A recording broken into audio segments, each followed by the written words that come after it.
Obrigada, senhor presidente.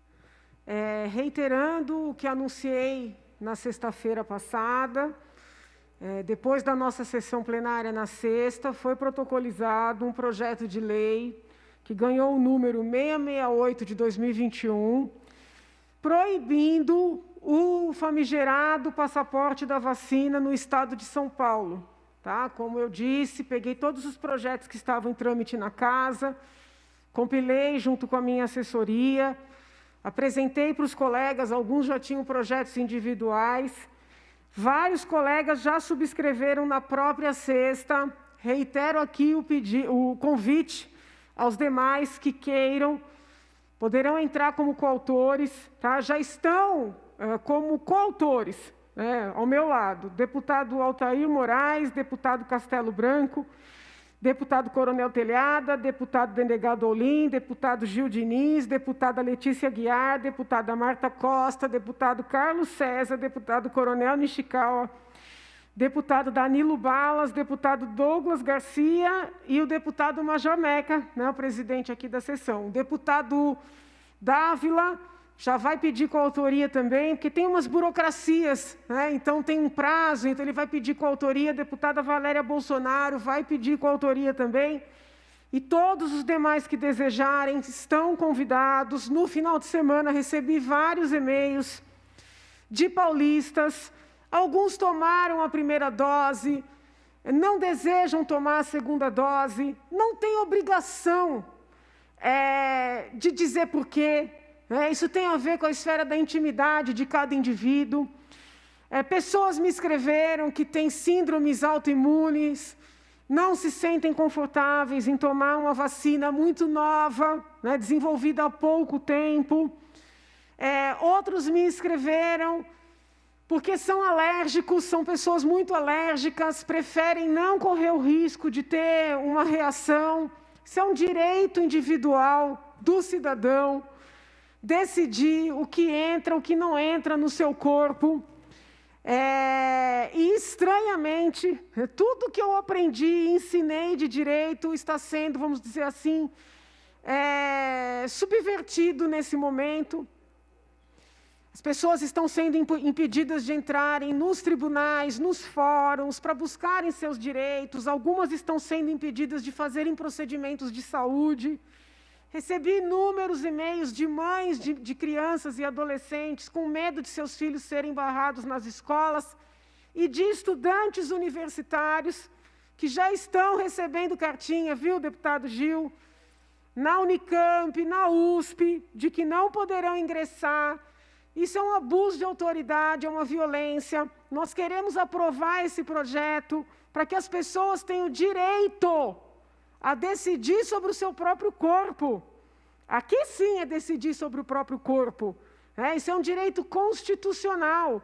Isso é diretamente relacionado aos princípios da bioética, ao princípio da autonomia individual. Então, nós vamos lutar por esse direito.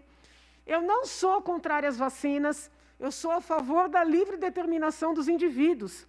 A esmagadora maioria dos cidadãos quer se vacinar. Ótimo! Podem levantar quantas indicações eu fiz aqui, pedindo para as pessoas terem direito a se vacinar. Agora, existe uma minoria que precisa ser respeitada, que não deseja correr os riscos de uma vacina que foi muito rapidamente desenvolvida.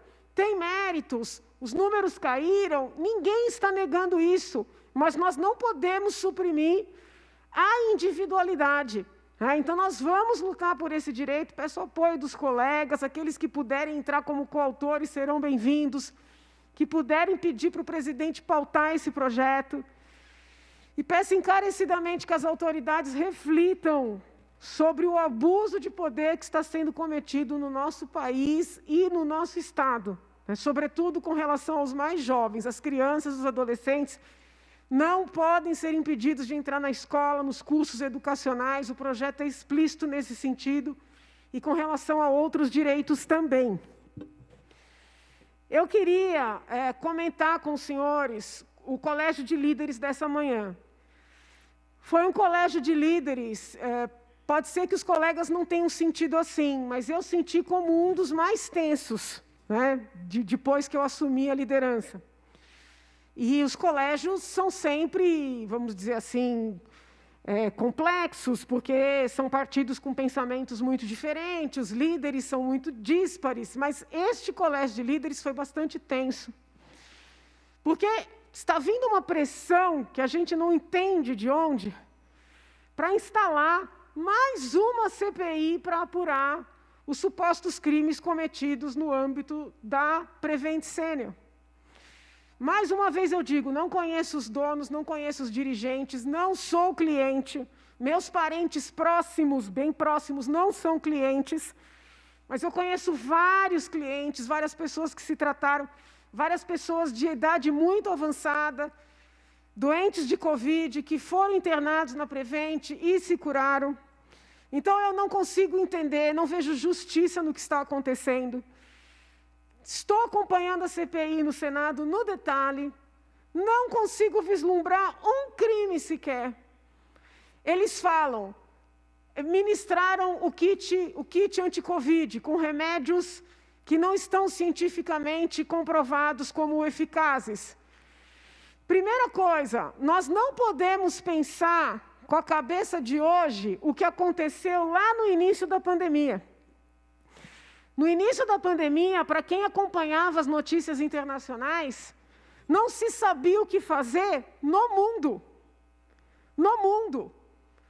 Quem assiste séries, vocês vão rir, mas é importante falar, séries americanas da área de saúde, que fizeram episódios sobre a pandemia do Covid, os médicos nas séries americanas estão discutindo hidroxicloroquina e cloroquina. Ou seja, foi uma pauta levantada no mundo.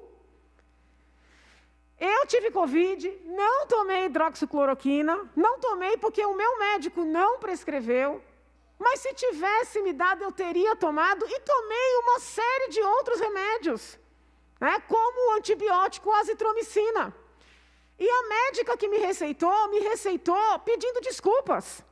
Olha, doutora, a gente vai dar porque a senhora está com 50% do pulmão tomado. Aí eu pergunto, quer dizer, então, que essa médica deveria fazer o quê? Me colocar de bruço para respirar melhor, porque eu só conseguia respirar de barriga para baixo, e rezar? De novo, gente, eu sou favorável às orações, sou adepta, mas um bom médico precisa tentar. E foi o que esses profissionais fizeram. E agora, com uma cabeça de 2 anos depois, querem criminalizar pessoas que não descumpriram nenhuma lei. Mas o mais estranho não é isso, o mais estranho é por que outra CPI? Quem está por trás disso? Já tem uma CPI no Senado, já tem uma força-tarefa no Ministério Público, já tem uma CPI na Câmara. Para que outra CPI? Sem nenhum demérito à Alesp, o que é que nós temos aqui que os outros não estão fazendo? Qual é a necessidade de enxovalhar, da maneira como vem sendo enxovalhado, o nome de uma instituição?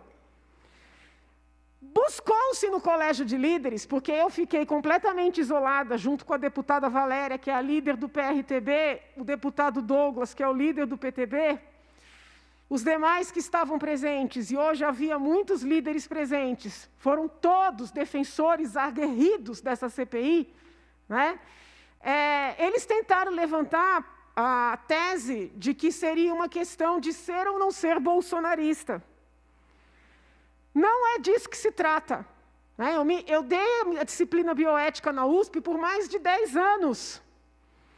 Você não pode criminalizar um médico pela escolha que ele faz na ponta, sobretudo diante de uma doença grave e nova. Ninguém tira da minha cabeça que a cortina de fumaça é política. Querem brigar com o presidente, mas que o bastidor é econômico. Tem algum grupo aí chegando, querendo tomar o lugar dessa empresa, que presta um bom serviço, e é muito barata, gente. Essa empresa já vem há muito tempo incomodando. Lá atrás, vocês vão lembrar, nem se falava em CPI da Covid, já queriam arrumar encrenca com esse grupo. Então, eu vou obstruir. No Colégio de Líderes chegaram a fazer ilações, que o que eu estava falando ali privadamente viria a público. Ninguém precisa trazer a público... Vossa Excelência me concede uma comunicação? Ninguém precisa trazer a público o que eu falo no Colégio de Líderes, porque eu já venho falando isso desde o primeiro momento. Tentaram criar um acordão para a gente aceitar instalar a CPI, aprovar a urgência, e eu já deixei claro no Congresso, no colégio, estou dizendo aqui, eu vou obstruir, inclusive a urgência. Inclusive a urgência. Porque a história está estranha, está mal contada. Hoje já tem notícia, inclusive de jornalista esquerdista, que os médicos que estão acusando o grupo de tê-los forçado a ministrar os remédios, tomaram e deram para os seus parentes. Gente, se eles estavam contra, se aquilo era uma pressão, se eles estavam sob um constrangimento ilegal, e foi alguém na casa deles obrigá-los a tomar e dar para os seus parentes? Conseguem perceber que a história está estranha? Eu não vou fazer parte disso e vou utilizar todos os instrumentos regimentais para impedir que mais um circo se instale nesse país. Até porque nós temos, todo mundo sabe que o nosso regimento permite 5 CPIs. Nós temos 5 CPIs instaladas de direito, mas não de fato. Ninguém entende por que a CPI da Dersa ainda não foi instalada. Ninguém entende por que a CPI das isenções fiscais não foi instalada. A CPI, por exemplo, dos aluguéis que são cobrados indevidamente contra as pessoas que moram nas ruas, pessoas extorquidas. Por que essas CPIs que já estão instaladas de direito não foram instaladas de fato? E agora essa sangria desatada para colocar mais uma CPI contra um hospital que a maior parte dos funcionários não reclama e mais, a maior parte dos clientes não reclama. Quem que tem interesse nessa tal CPI? O povo? Não é. Então eu vou obstruir, sim. E peço aos colegas que entendam que essa palhaçada não deve se repetir aqui, que estejam no plenário, quarta-feira, 16h30, para discutirem esse pedido de urgência. Porque a gente tem que se juntar para não permitir que essa casa seja massa de manobra, como as outras estão sendo. Obrigada, senhor presidente.